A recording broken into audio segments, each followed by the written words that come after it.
Bonjour à tous. Nous avons vu hier comment, grâce à la foi de ses amis, ce paralytique entend de la bouche de Jésus « Lève-toi, tes péchés te sont pardonnés ». Alors, il y a de la foule qui est là et qui écoute cela.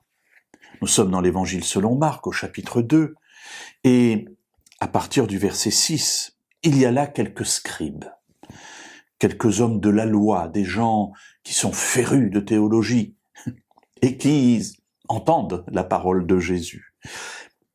Ils raisonnent en eux-mêmes.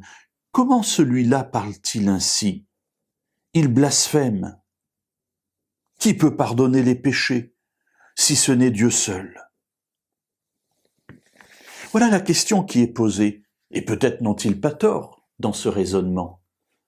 Ils se disent, mais voyons, cet homme-là, c'est un homme, et puis il pardonne les péchés, mais comment peut-il le faire? Dieu seul peut pardonner les péchés. Mes amis, théologiquement, c'est juste. Dieu seul peut pardonner les péchés. Alors ils se posent des questions. En eux-mêmes, ils blasphèment. Là, c'est le problème. C'est qu'au lieu simplement de se poser une question et d'essayer d'avoir une réponse, ils se mettent à juger Jésus. Ils ont déjà fait le tour de la question. Cet homme forcément blasphème, parce que seul Dieu peut pardonner les péchés. Le verset 8 continue en disant que Jésus connut aussitôt par son esprit leur raisonnement intérieur. Voilà cette toute connaissance de Jésus extraordinaire parce que l'esprit est en lui. Il les interroge.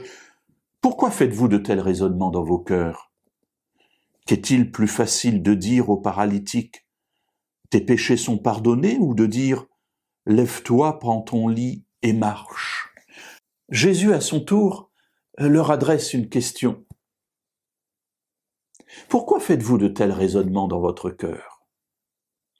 Bien entendu, vous avez le droit de vous poser la question de savoir pourquoi est-ce que je dis une telle parole?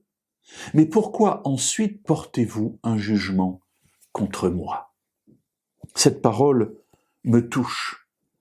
Parce que quand je suis en contact avec d'autres personnes, que je les entends parler, eh bien, il y a le niveau de la conversation, de l'idée, et puis il y a le jugement que je peux porter sur les personnes qui parlent. Et là, mes amis, je me trouve en porte-à-faux par rapport à la parole de Dieu. Rien ne m'interdit de juger d'un raisonnement, mais en revanche de juger une personne, là, cela pose un véritable problème. Alors j'entends dans ma vie cette parole de Jésus qui me dit « Pourquoi as-tu de tels raisonnements et juges-tu ceux qui sont autour de toi ?»